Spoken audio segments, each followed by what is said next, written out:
All right, we back. Welcome back, everybody. Happy New Year. We back to the reading. We in Second Kings. This is the gospel. This is jeez. Mm, mm. This is the book of Elisha. The book of the book of Elisha according to the gospel. All right. We in part 3. My bad. It's been a little minute since I did this. I was waiting for the new year. I needed a break. Needed a break, but we back at it. What's up, brother? Soapbox in the building. What's going on, brother? How you feeling? We in the book of Elisha, and we're gonna start reading in a couple seconds. So this is part 3 of the book of Elisha according to the gospel. And yeah, we ready to get into it in a couple seconds. Just let me make sure I send this out to my mama and stuff. Send this out to the people that I need to send it out to. So just bear with me for 1 second before we get started. But yeah, we in Second Kings. We're gonna be reading Second Kings chapter 7 and chapter 8. So get ready for that. Before we get started on that, I'ma give y'all a play by play, just in case y'all forgot what happened last year when we was doing the reads.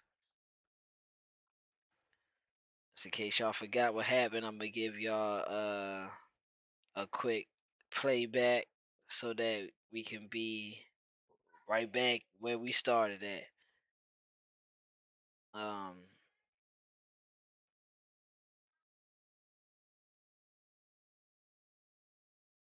hold tight for 1 second.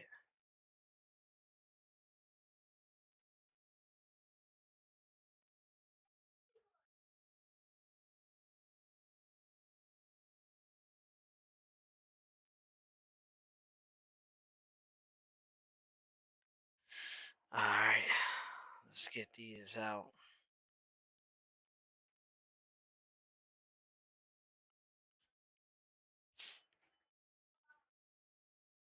I hope everybody doing well. Hope everybody enjoyed their holidays. Hope everything went well on their holidays. If y'all missed the New Year's live that I did, man, y'all need to go check out the New Year's live that I did. It was um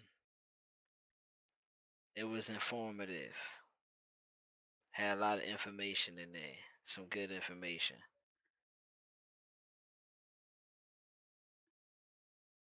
Let's get this out. But we gonna be in Elisha for a little minute. Elisha got a couple chapters. I ain't realized how many chapters he got till I started looking at it, and I was like, oh man, he got some chapters. He got some stuff. But it's good though. Keep us busy. Keep us busy. That's the best part about it. Um.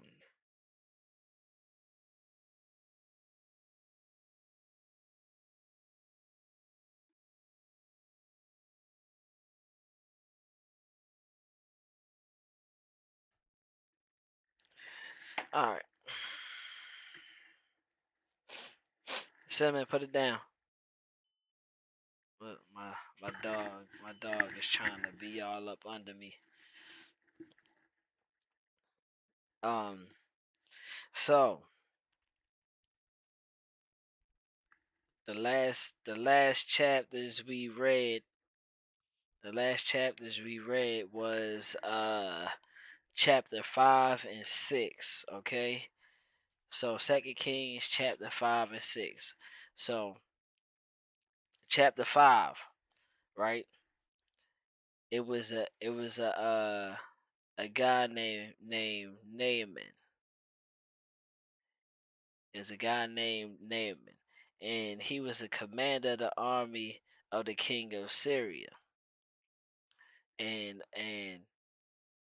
he was like the top guy. He was like one of the top army dudes for Syria, and he had a lot of valor and a lot of honor and stuff like that. Well,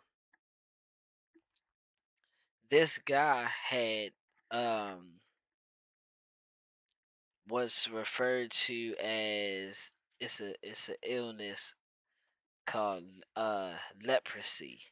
So he had leprosy, and with him having leprosy, he had all these this stuff on him, and his um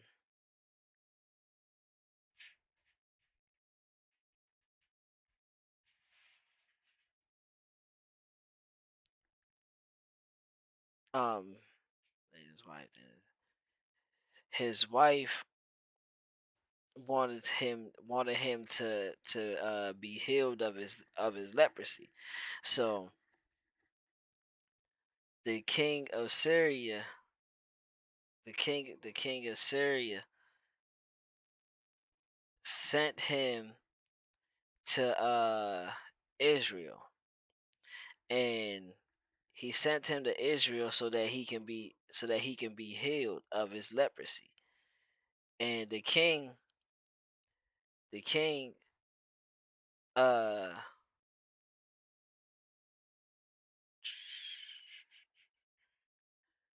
the king of Israel didn't know what to do with them. So he called uh so yeah, he didn't the king didn't know what to do with him. And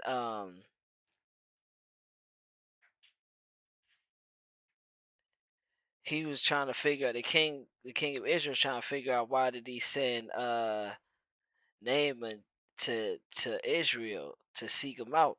So Elisha got the word that he was there.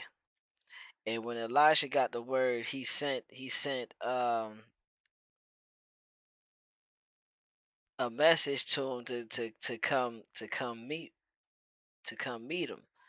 So when Naaman pulled up to Elisha, and pulled up on Elisha, Elisha told him to go wash in the Jordan 7 times, and your flesh shall be restored to you, and you shall be clean.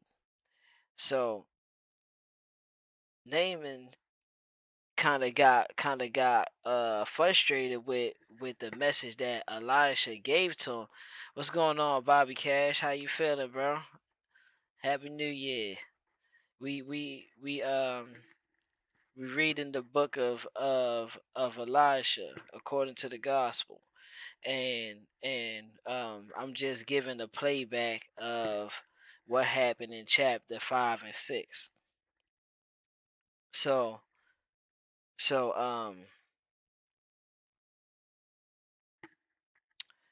Naaman, while I'm doing that, let me pull up the Bible for y'all too, so that we can, when I start reading, we can read together. Oh yeah, yeah, yeah. You know I'm still at it, bruh. You know, I'm still at it, bro. Ain't not ain't nothing changed. Ain't nothing changed, bruh. But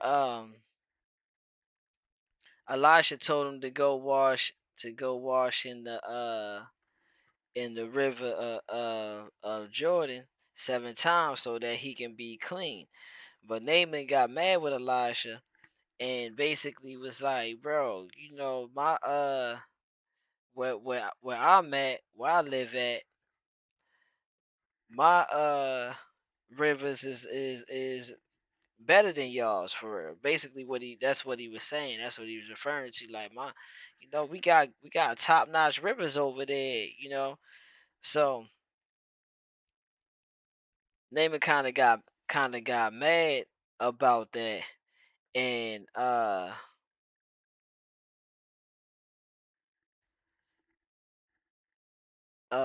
what happened?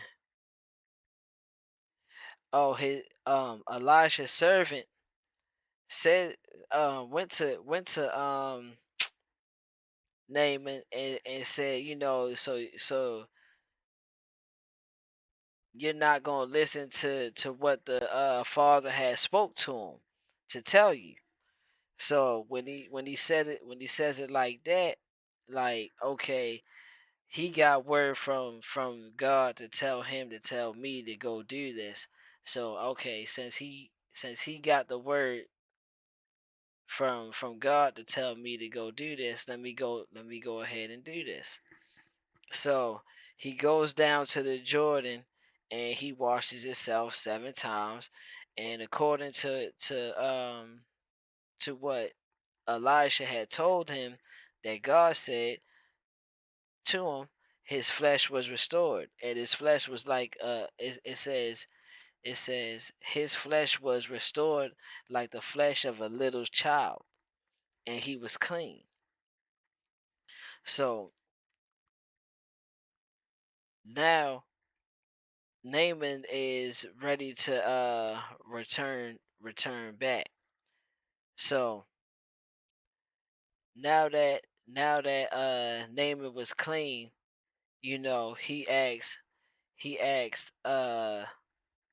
Elisha, did he want the stuff?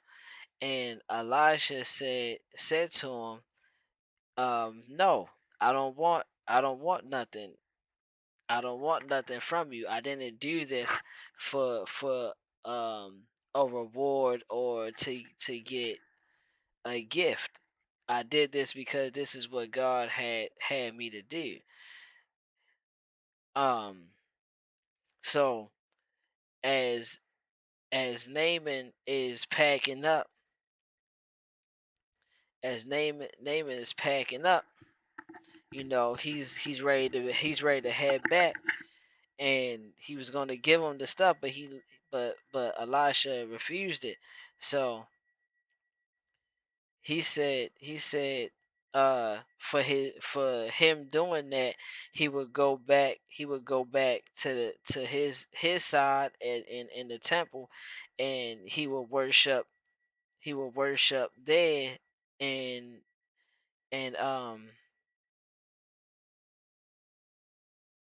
he'll basically worship God on his side, because he's seen the what God has done to him, so he's gonna witness on his side. And as he's leaving to go back home, as he's leaving to go back home, uh Elisha's servant stopped him. Stop naming, and basically talked Naaman uh into giving them the gifts that Elisha had turned down. So it says, so Gehazi had pursued Naaman. When Naaman saw him running after him, he got down from the chariot to meet him and said, "Is all well?"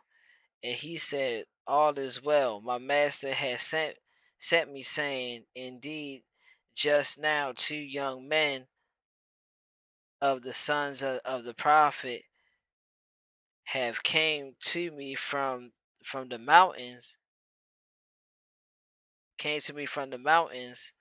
of Ephraim. Please give them talents of silver and 2 changes of garments. So the stuff that he was offering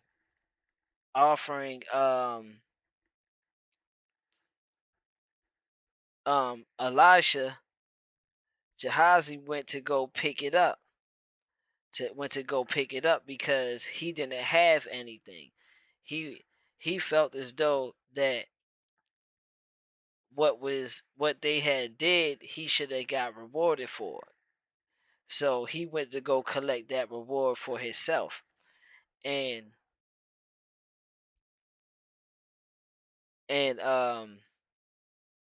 Naaman gave him the stuff, because he was pleased with what Elisha had done. So he gave him the stuff, and he was kind of deceived into giving him the stuff.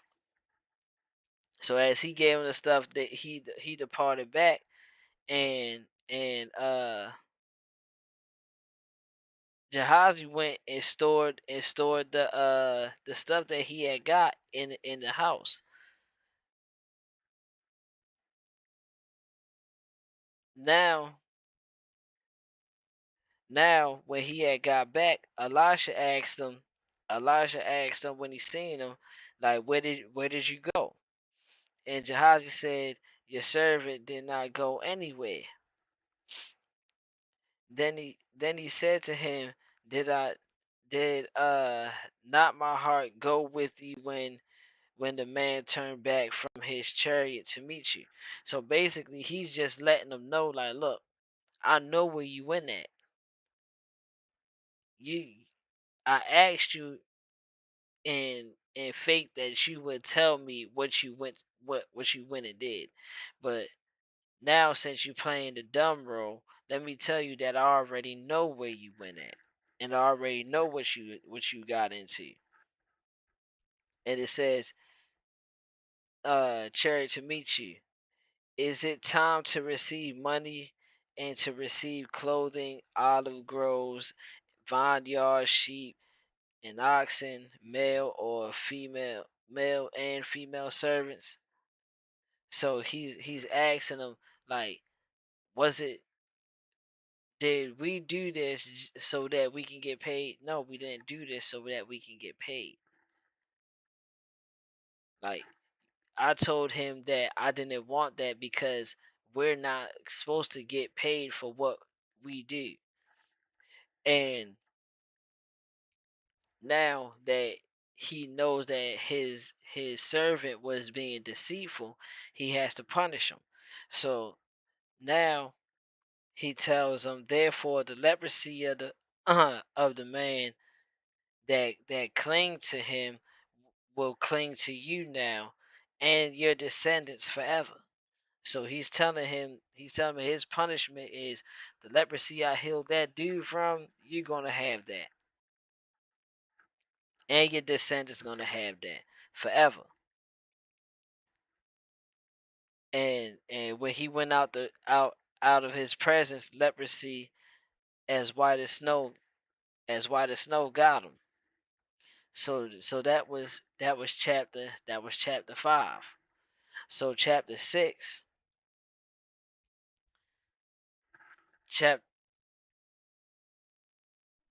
oh crap. Hold on. I gotta hurry up for this daggone dog that knocked out my cord. Doing too much moving. My joint ready cut off on y'all. Alright. Alright. Charge is back on. Alright. So now in chapter 6. In chapter 6, Elisha was at a place, and the people that was with him was saying, like, this place is too small for all of us to reside. and Elisha sends them out to go find a bigger place. So when they find a bigger place, they continue cutting down trees and building up a house for them to live at for them to live at. And oh man, hold on, I didn't even check my volumes, make sure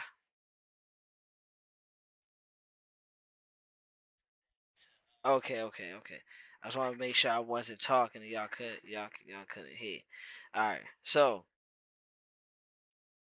it be tricky like that sometimes. You just gotta check. So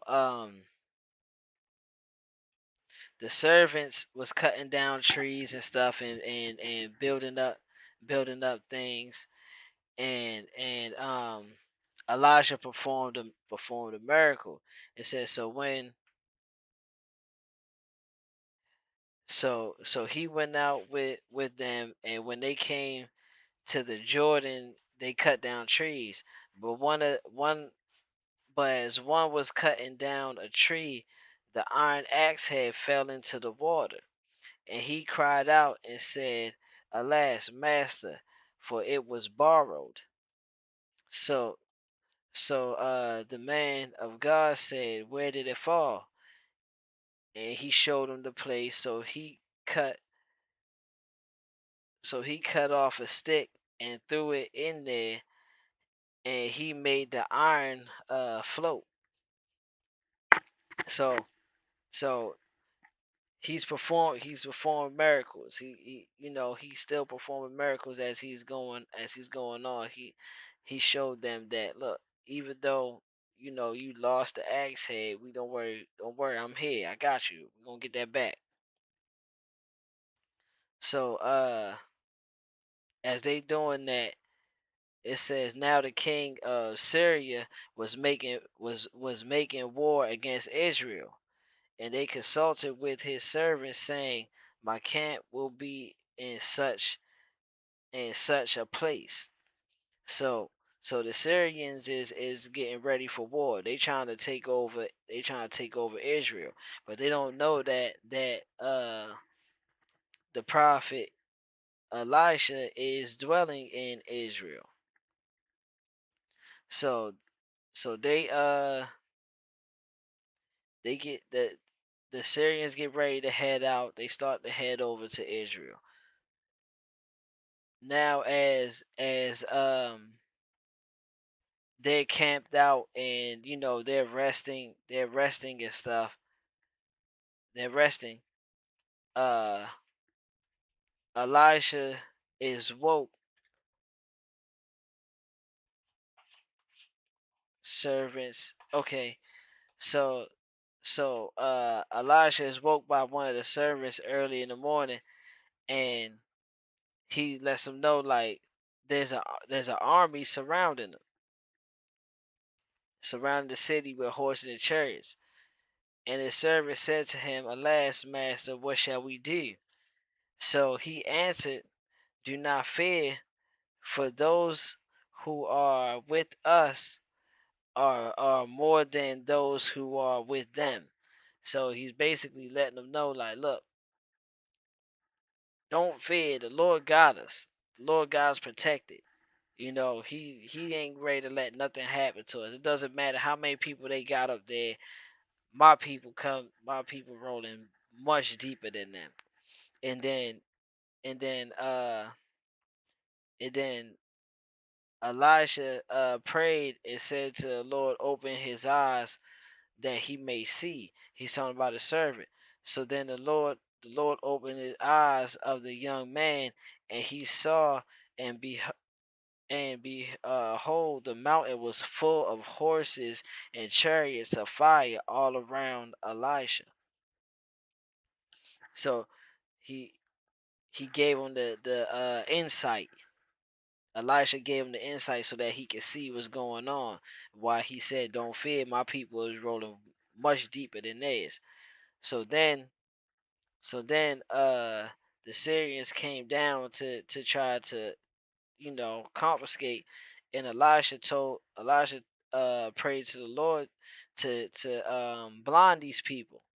It says Elijah prayed to the Lord and said, strike these people. I prayed with blindness, and he struck them with blindness, according to the words of Elisha. So as they was blind, Elisha led them back to Samaria. So when they came into Samaria, Elijah asked the Lord to open their eyes, so that they could see where they was at, and they were inside Samaria. Elijah was fitting to kill him. He was fitting to go in on him. He said, now when the king of Israel saw them, he said to Elijah, my father, shall I kill them? Shall I kill them? But he answered, you shall not kill them. Would would you kill those whom you have taken captive with your sword and your bow? He said, instead, go put her in a room. Put her in a room. I ain't got time for it. Put her in a room. I'm doing it live. I ain't got time for neither one of y'all right now. So he said, instead of killing them, just set out food and water for them, and then let them go up on their way. So boom, that's what he did. He threw them a feast, and the uh the Syrians went back to their land. So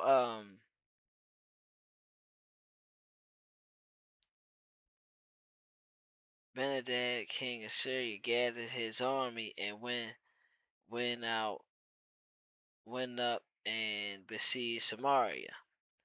Okay. So it was a famine in Samaria. And as the king was walking down the street, he seen the lady that was crying. And the lady that was crying was mad because with this famine they had nothing to eat. So one lady told the other lady, like, look, if you off your son and we eat him, I'll off my son and eat my son with you. And what's going on, brother B in the building? How you feeling, bro? And and the lady did. The lady offed her son, cooked him up, ate him with the other lady so that they wouldn't be hungry. But when it was time to repay the favor, the other lady hid her kid. So she like, no, I'm not offering my kid for you, not doing that. So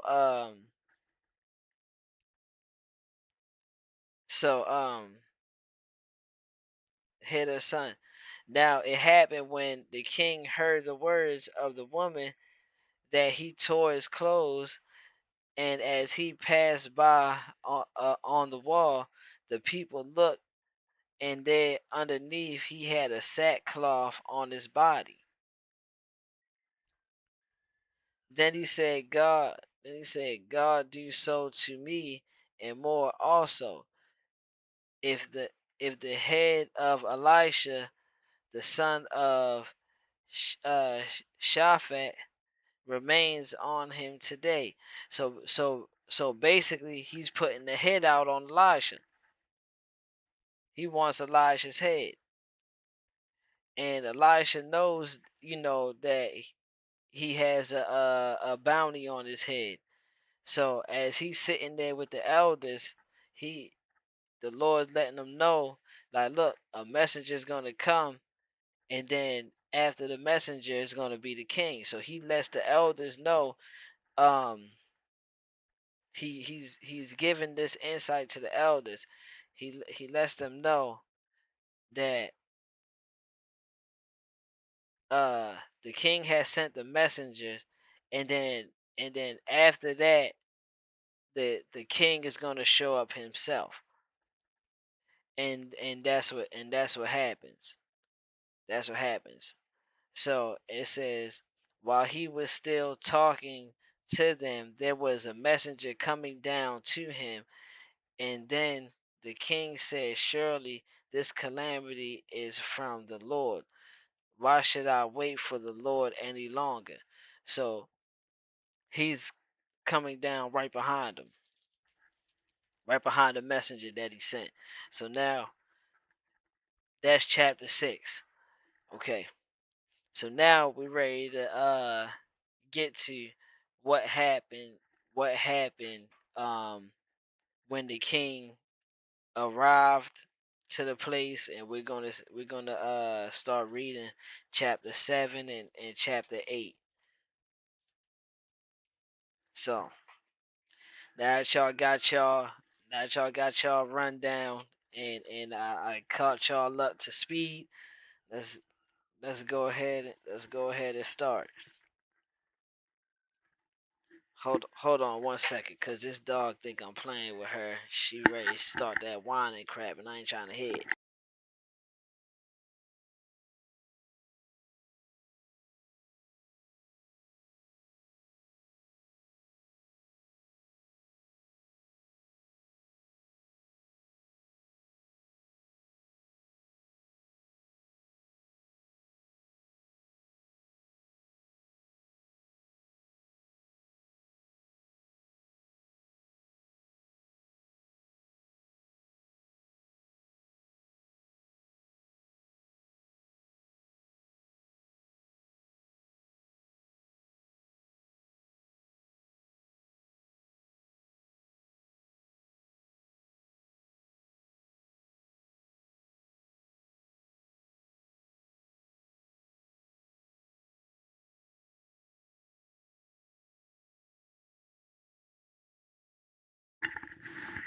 My fault. My fault. She was gonna drive me crazy with that wine and stuff. It was gonna throw me off. I ain't got look. I ain't beat for none of that right now. I kick the other kids out. Don't worry, I'll kick you out too. All right. So boom. Chapter 7. Then Elisha said, "Hear the words of the Lord. Thus says the Lord: tomorrow about this time, a sea of fine flour shall be sold for a shekel, and 2 seas of barrel of barley for a shekel at the gate of Samaria." So an officer on whose hand the king leaned answered the man of God and said, "Look, if the Lord would make windows in heaven, could this thing be?" And he said, "In fact, you shall see it with your eyes, but you shall not eat of it."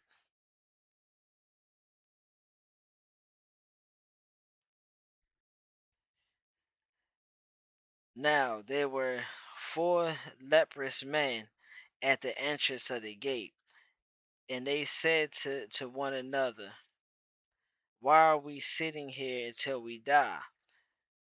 If we say we will enter the city, the famine is in the city, and we shall die there. And if we sit here, we die also. Now therefore, come, let us surrender the army of the Syrians. If they keep us alive, we shall live, and if they kill us, we shall only die."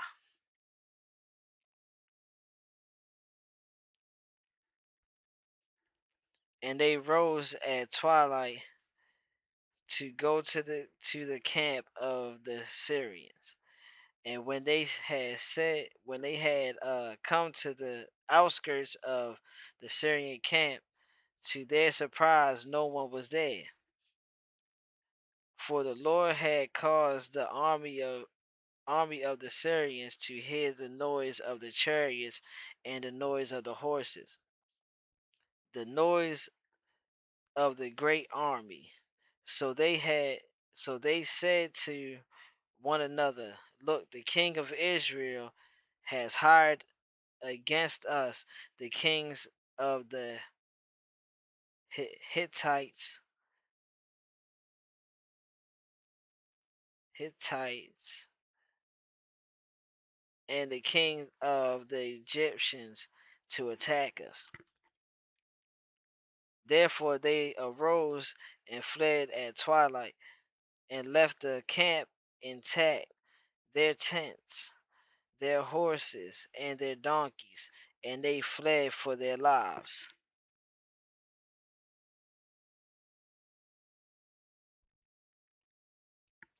And when these lepers came to the outskirts of the camp, they went into one tent and ate and drank and carried from it silver and gold and clothing, and went and hid them. Then they came back and entered another tent and carried some from there also, and went and hid it.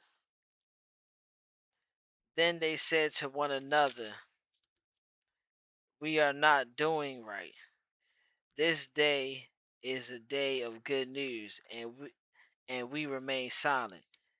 If if we wait until morning light, some punishment will come upon us. Now therefore come, let us go and also let us go and tell the king's household."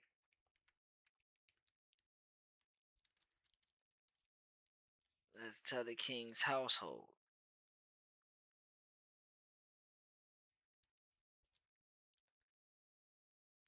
So they went and called to the gatekeepers of the city, and told them, saying, "We went to the Syrian camp, and surprisingly no one was there, not a human, not not a human sound, only horses, donkeys tied, and the tents intact." And the gatekeepers called out, and they told it to the king's household inside. So the king arose in the night and said to his servants, "Let me now tell you what the Syrians have done to us. They know that we are hungry. Therefore, they have gone out of the camp to hide themselves in the field, saying, when they come out of the city, we shall catch them alive and get into the city." And one of his servants answered and said, "Please let several men take 5 of the remaining horses which are left in the city. Look, they may either become like all the multitude of Israel that are left in it, or indeed I say they may become like all the multitude of Israel left from those who are consumed. So let us send them and see."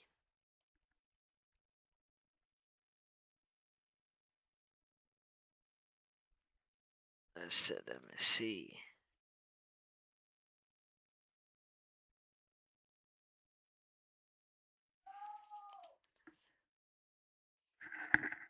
Therefore they took 2 chariots with horses, and the king sent them in the direction of the Syrian army, saying, "Go and see." And they went after them to the Jordan. And indeed, all the road was full of garments and weapons which the Syrians had thrown away in their haste. So the messengers returned and told the king. Then the people went out and plundered the tents of the Syrians. So a seah of fine flour was sold for a shekel, and 2 seahs of barley for a shekel, according to the word of the Lord.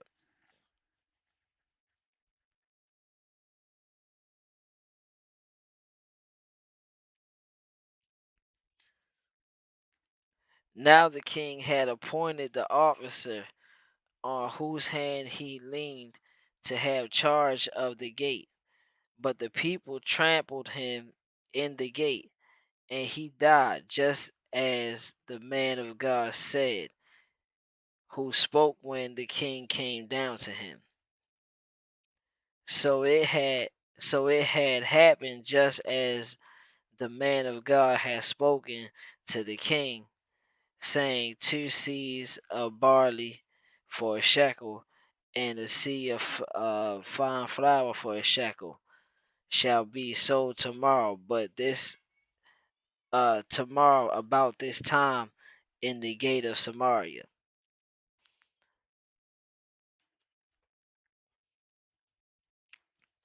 Then that officer had answered the man of God and said, Now look, if the Lord would make windows in heaven, could such a thing be? And he said, In fact, you shall see it with your eyes, but you shall not eat of it. And so it happened to him, for the people trampled him in the gate, and he died.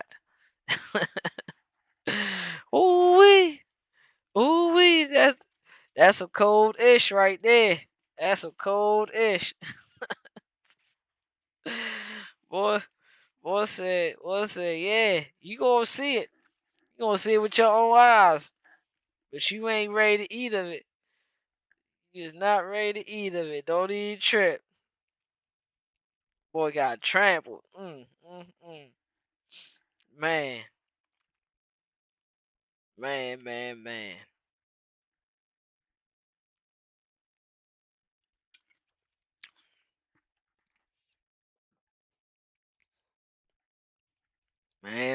Man. Chapter 8. All right.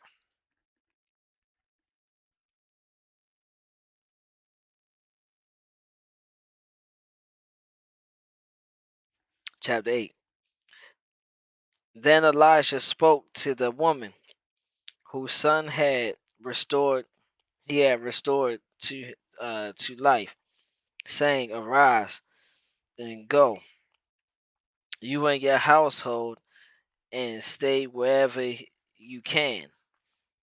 For the Lord has called for a famine, and furthermore it will come upon the land for 7 years. So the woman arose and did according to the saying of the man of God. And she went with her household and dwelt in the land of Philistines 7 years.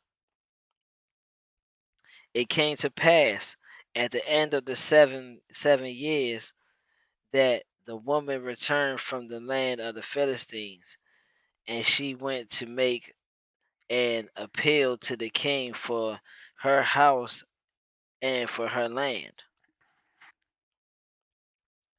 Then the king talked with Gehazi, the servant of the man of God, saying, Tell me, please, all the great things Elisha has done. Now it happened as he. Oh, snap, my fault. Boy, man, that boy be getting locked in. I be getting locked in. My bad. Hold up. Where we at? Elisha has done. Boom. 5. Now it happened as he was telling the king how he had restored the dead to life, that there was the woman whose son had restored to life, appealing to the king for her house and for her land. And Gehazi said, My lord, O king, this is the woman, and this is her son whom Elisha has restored to life. And when the king asked the woman, she told him. So the king appointed a certain officer for her, saying, restore all that was hers, and all the proceeds of the field from the day that she left the land until now. Then Elisha went to Damascus, and Benhadad, king of Israel, was sick. King of Syria was sick, not Israel. I apologize. The king of Syria, 7. The king of Syria was sick, and it was told him, saying, the man of God has come here. And the king said to Hazel, take a take a present in your hand and go to meet the man of God and inquire of the Lord. Inquire of the Lord by him, saying, shall I recover from this disease? So Hazel went to meet him and took a present with him of every good thing of Damascus, 40 camel loads. And he came and stood before him and said, your son Benhadad, king of Syria, has sent me to you, saying, shall I recover from this disease? And Elisha said to him, go to him and say, you shall certainly recover. However, the Lord has shown me that he'll he will really die. Then he sent his con- uh countenance in uh then he sent his countenance countenance in a stare until he was ashamed. And the man of God wept.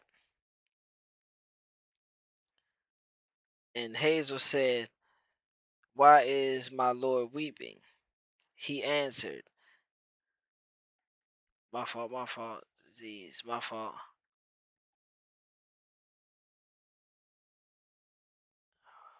My God, weeping. There you go. And Hazel said, why is my Lord weeping? He answered, because I know the evil that you will do to the children of Israel. Their strongholds you will set on fire, and their young men you will kill with the sword, and you will dash their children and rip open their woman with child.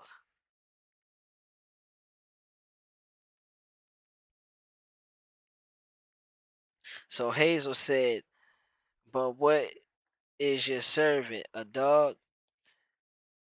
that he should do these gross things?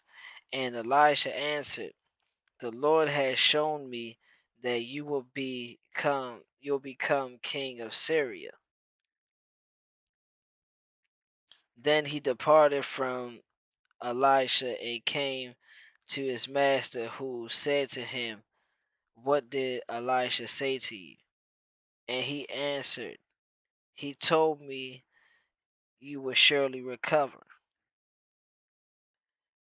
But it happened on the next day that he took a thick cloth and dipped it in water and spread it over his face, so that he died.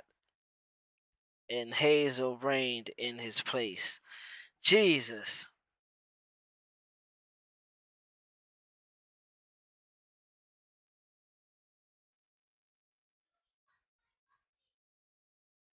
Jesus. Now in the fifth year of Joram, Joram, the son of Ahab, king of Israel, Josaphat having been king of Judah, Jehoram, the son of Josaphat, began to reign as king of Judah.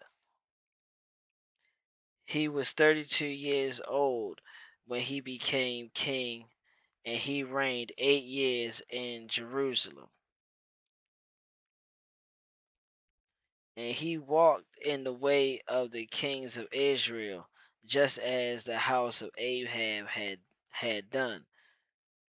For the daughter of Ahab was his wife, and he did evil in the sight of the Lord. Yet the Lord would not destroy Judah, for Judah.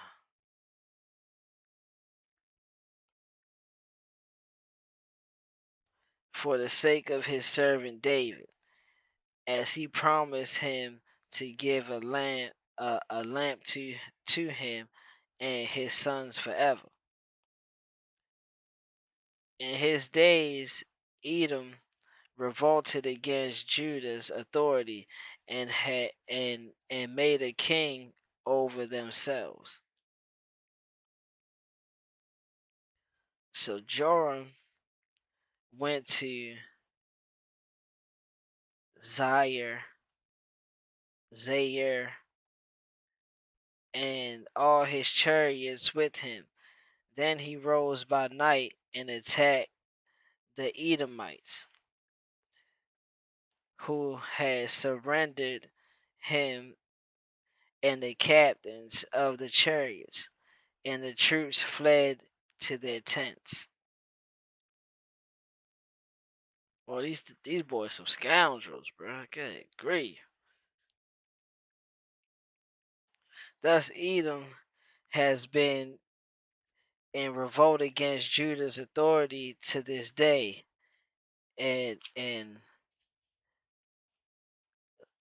Libnah Libnah revolted at that time. Now the rest of the acts of Joram and all that he did, are they not written in the book of Chronicles? The book of the Chronicles of the kings of Judah. So Joram rested with his fathers and was buried with his fathers in the city of David. Then Ahaziah, his son, reigned in his place.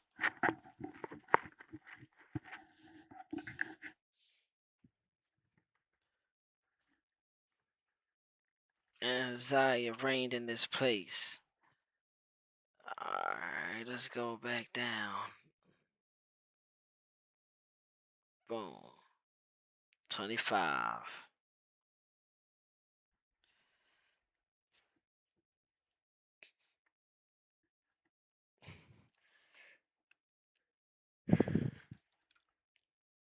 In the 12th year of Joram, the son of Ahab, king of Israel, and Ahaziah, the son of Jehoram, king of Judah, began to reign. Ahaziah was 22 years old when he became king, and he reigned 1 year in Jerusalem. His mother's name was Athaliah.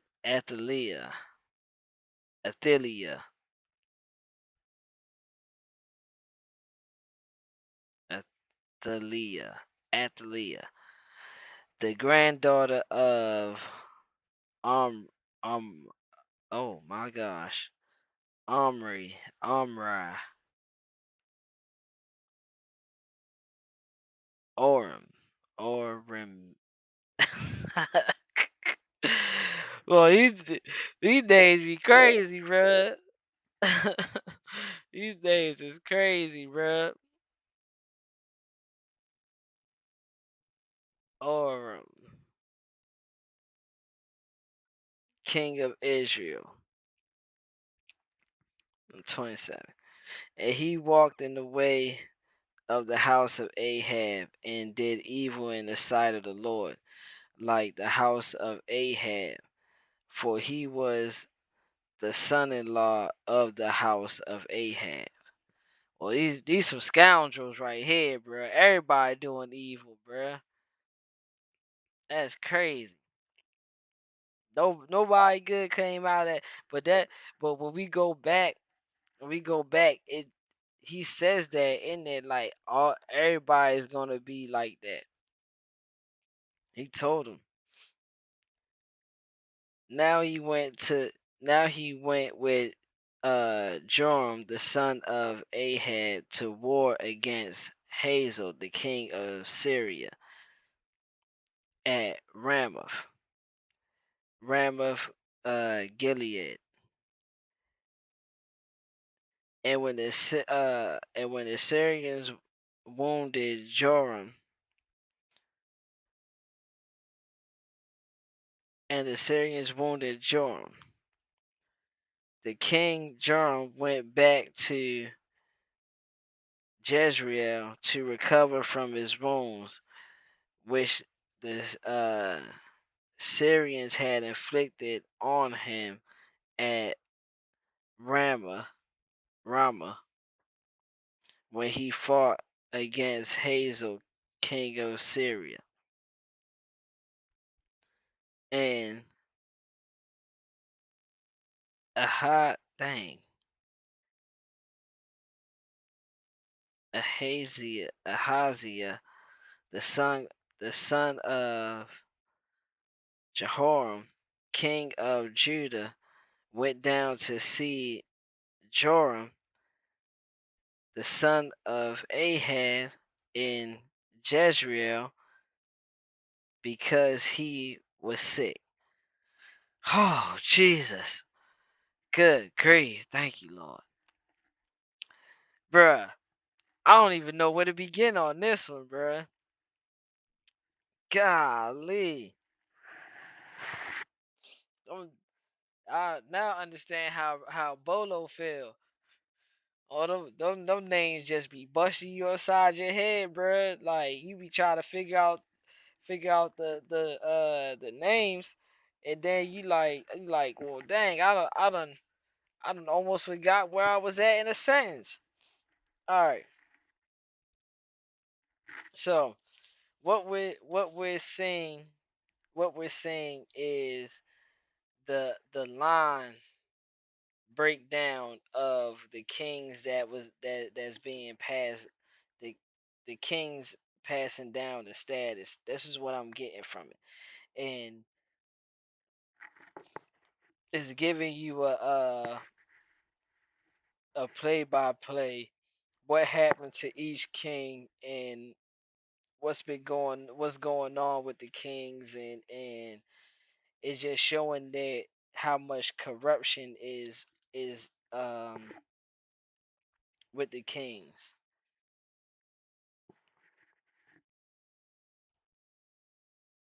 Man, when we go back, like we go back, it says that in here that the household will be corrupted. I don't even remember where it was at. I wish I knew exactly where it was at so I can read that when he told him that the house is gonna be corrupted.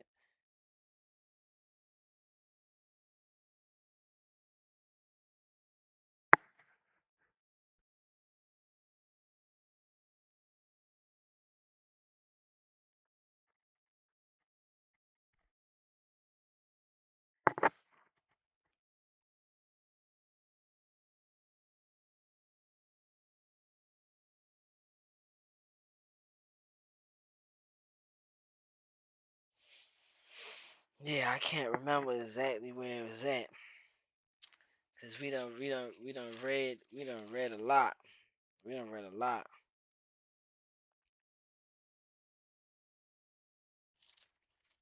It was before the leprosy, man. It was before. Was it Elijah? I think Elijah was the one that told him that.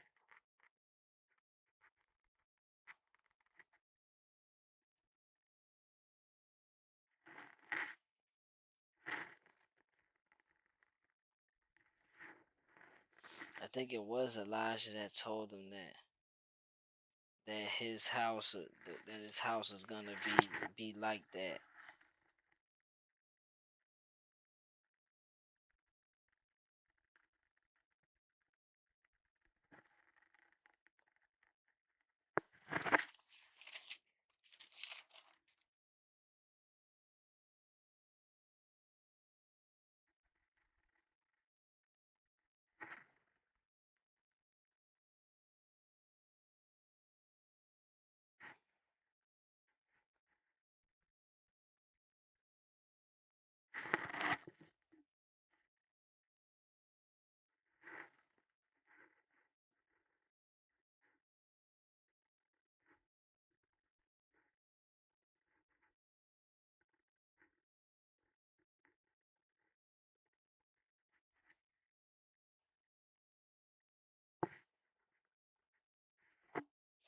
Yeah, I can't find. I'm gonna find it later.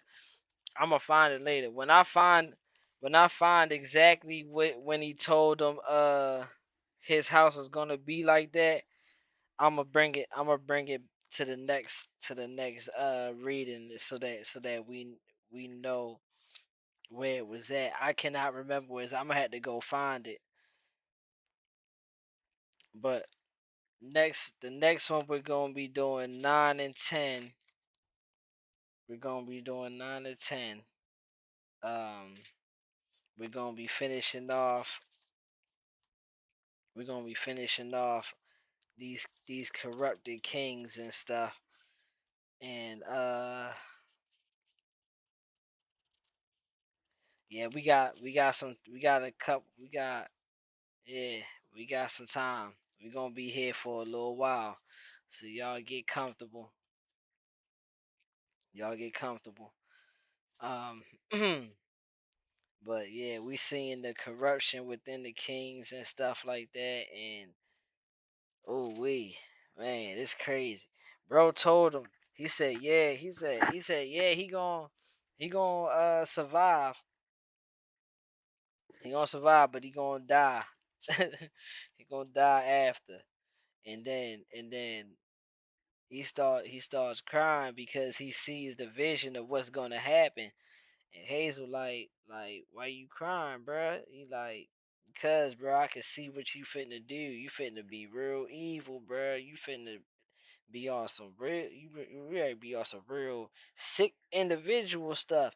And he like, bro, why you gonna try to talk to me like I'm some type of dog, bro? Like, you gonna try to put that on me? He like, man, trust me, I'd have seen it, bro. He'd have showed me. All right, let me get up out of here, bro. And what the first thing he did, bro? First thing he did, he asked him what Elijah said. He said, yeah, surely you gonna be recovered. But then the next day, he took a thick cloth, put some water on it, spread it across old boy face so that he can die, bruh. Yo, yo told him he was ready, like, bruh, you ready to be a sick individual. He like, what, bro? Why you gonna try to put that on me? And his first act is to kill the king so he can become king, bro. Boy, these some scoundrels in this book, bro. Real talk. In this chapter, they some scoundrels, bro. That joint don't make no sense. I know there's one thing that was said in this whole joint. They did evil in the sight of in the eyes of the Lord. They did evil in the eyes of the Lord. They did evil in the eyes of the Lord. They Joy just kept saying that. It ain't. Go. Go. He did evil in the sight of the Lord. He ain't heard nothing about he did good in the eyes of the Lord. He did evil. Man, say that joint crazy, bro. But yeah, we gonna do 9 and 10 tomorrow after Bible study. I got Bible study first. After I get done Bible study, then we gonna do 9 and 10. If I can get 9 and 10 done before Bible study, that'd be good. So I can go to bed on time. But if not, we gonna be here around the same time. So I'll catch y'all tomorrow. Y'all thank you everybody for stopping in. My brother B. Salute my brother B for stopping in. Soapbox. Shouts out to Soapbox for stopping in. Bobby Cash. Shouts out to you for stopping in. Everybody else who might have made it in, but then it make themselves present. Shouts out to y'all. But I catch y'all tomorrow. Uh no reading on Wednesday. We got Bible study recap. We're gonna be going over some of the people parables that they got, and we're gonna be talking about those on Wednesday. But we'll be doing finishing off the read on Thursday. So tomorrow we're gonna be doing 9 and 10, and then Thursday we're gonna be doing 11 and 12. Bible study recap on Wednesday. So y'all make sure y'all come to get that good parable talk.